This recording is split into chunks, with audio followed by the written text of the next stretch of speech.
والصالحات قانتات حافظات لصلاتهما حفظ الله. وقال النبي صلى الله عليه وسلم أربع من سعادة المرأة أن تكون زوجته صالحة وأولاده أبرارا وخلفاؤه صالحين وأن يكون رزقه في بلده. Alhamdulillah, kita panjatkan puji dan syukur kita kepada Allah Subhanahu wa Ta'ala yang telah memberikan kepada kita kenikmatan yang begitu banyak, yang tak mungkin kita mampu menulisnya dan tak mungkin pula kita mampu menghitungnya. Terutama nikmat yang paling besar, nikmat iman, nikmat Islam, nikmat sehat, nikmat panjang umur, serta nikmat kita mampu menggunakan dan memanfaatkan kenikmatan itu. Sehingga dengan nikmat itu tentu kita berharap bisa meraih Islam itu di dunia, Islam itu di akhirat, yakni kebahagiaan di dunia dan kebahagiaan di akhirat. Mudah-mudahan salawat dan salam tetap tercurahkan kepada Allah, yakni Habibana wa Nabiyyana Muhammad sallallahu alaihi wasallam, kepada keluarga dan sahabatnya, kepada kami tabi'in dan mudah-mudahan sampai kepada kita yang Allah ya Allah. Bapak-bapak, ibu-ibu yang saya hormati, di dalam kesempatan ini saya tidak akan memberikan materi ceramah karena saya bukan ahlinya ya. Kalau ceramah itu rasa kata-katanya kalau merantai, artinya ketika menjalur kemana-mana ya. Kalau saya mah tidak bisa bercerah ya, karena manusia kalau membuka buku barang siapa orang yang berbicaranya pasti banyak kesalahannya. Saya mah itu takut ya. Makanya dalam kesempatan ini saya akan memberikan apa istilah kutilah kuliah subuh yang menjurus bersumber dari kitab Muqarrar Hadis yang bersumber dari kitab Muqarrar Hadis.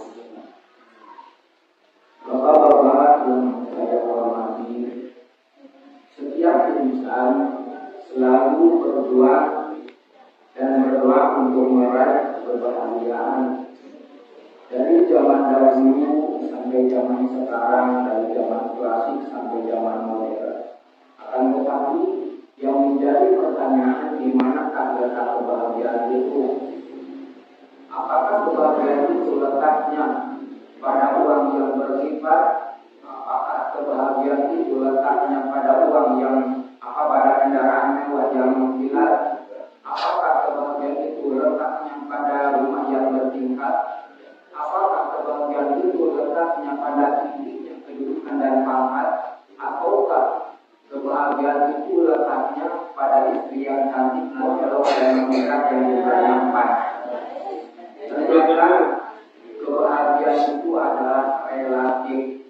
Setiap orang mempunyai penilaian yang berbeda masalah kebahagiaan, tergantung cara berpikir, lingkungan, latar belakang dan lain sebagainya.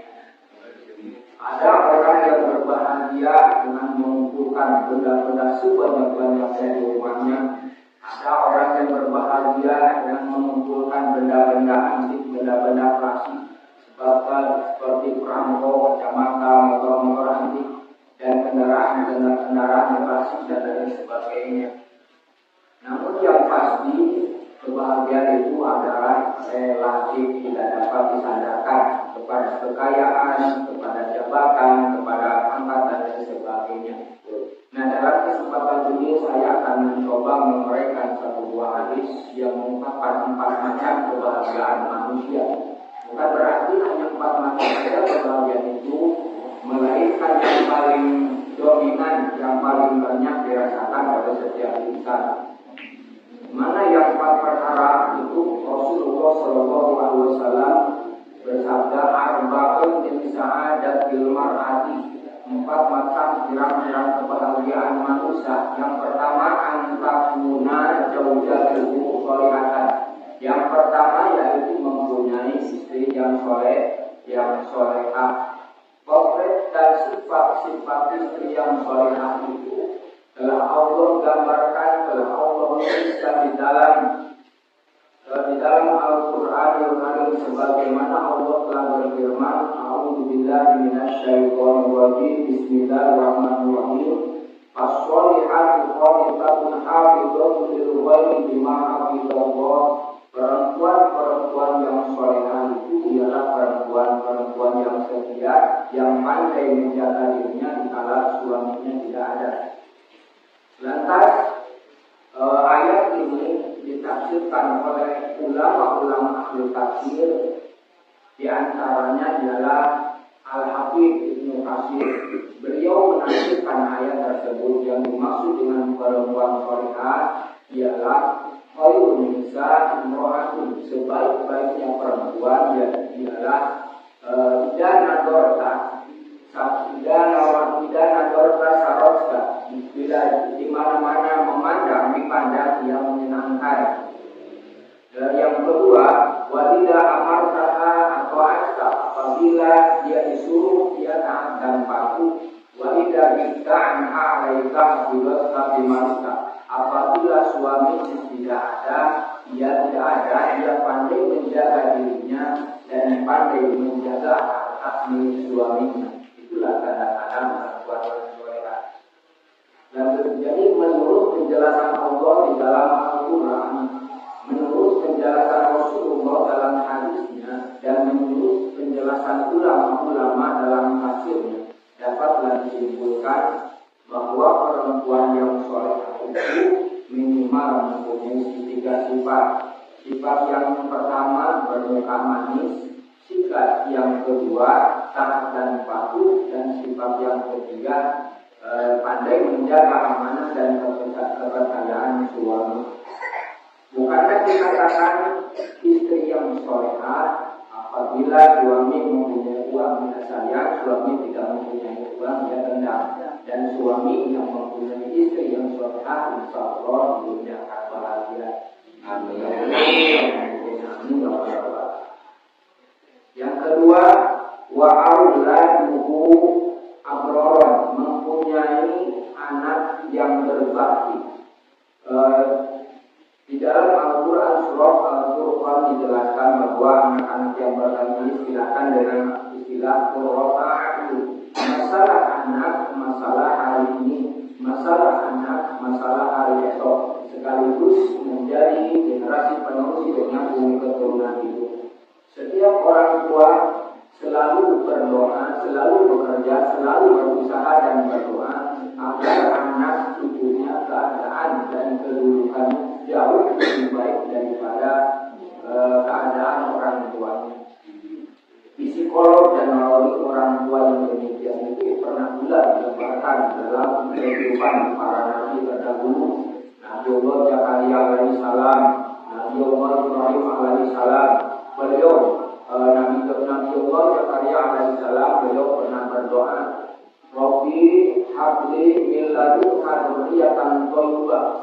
Wahai Allah, karuniakanlah kepadaku dari sisi Engkau keturunan yang soleh, yang menjadi qurrata a'yun, yang menjadi cahaya mata.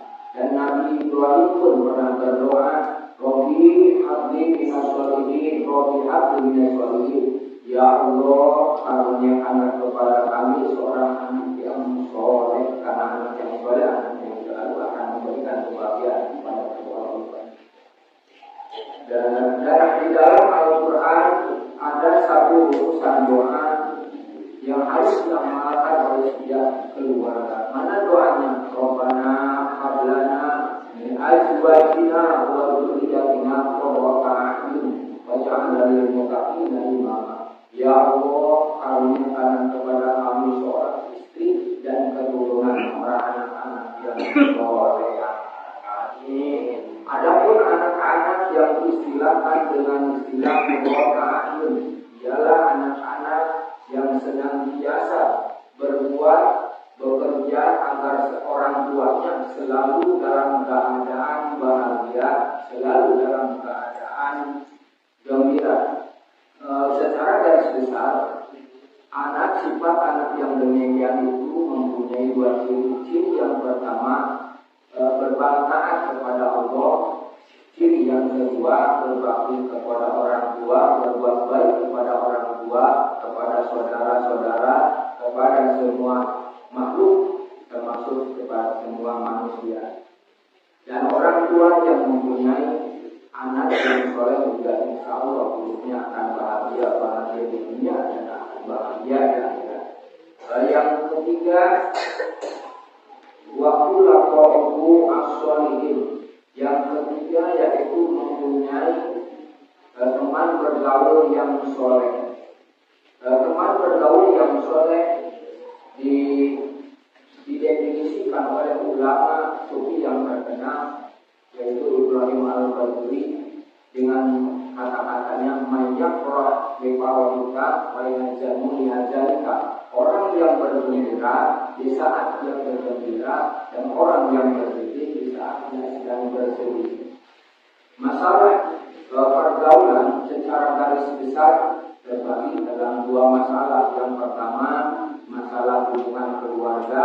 Yang kedua, masalah hubungan teman saja.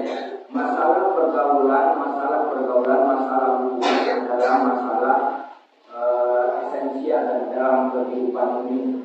Artinya, kebahagiaan dan kenikmatan hidup banyak tergantung kepadanya. Keharmonisan hidup rukun dan damai, hidup saling memberi dan menerima, itu adalah merupakan surga kehidupan. Coba kita bayangkan, andai kita seorang yang kaya raya, tetapi di lingkungan kita orang-orangnya tidak soleh. Yang satu suka mengunjungi masuk, yang satu suka mencari kesalahan orang lain, yang satu suka sombong, yang satu. Walaupun kita hidup serba sehat, kalau lingkungan kita orang-orang yang tidak soleh, kita tidak akan merasakan kekayaan atau kebahagiaan itu. Tetapi kalau kita orang miskin misalnya, tetapi lingkungan kita orang-orangnya yang soleh-soleh, insya Allah kehidupan kita akan terasa, walaupun kita terasa bahagia, walaupun keadaan kita serba cukup dan serba cukup. Dan yang keempat adalah wa ayyamuna rizquhu fi baladihi, yaitu mendapatkan rezeki di negeri sendiri. Besar kecil rezeki yang kita peroleh adalah nikmat dari Allah Subhanahu wa taala. Akan terasa kenikmatan itu apabila rezeki itu didapat di negeri sendiri. Artinya besar kecil rezeki yang kita dapat bisa dirasakan oleh keluarga kita bersama. Baparangan di sini secara kumpul secara keluarga. Andai walaupun kita dulu, ya, walaupun kita penghasilannya besar, tapi karena ada di negeri orang, misalkan jauh dari keluarga, itu tidak akan terasa bahagianya. Rupanya sambutan dari saya cukup begini saja mungkin. Karena saya juga belum berpengalaman baiknya mungkin dari Allah, salahnya dari saya yang kurang berpengalaman dalam masalah ini. Bila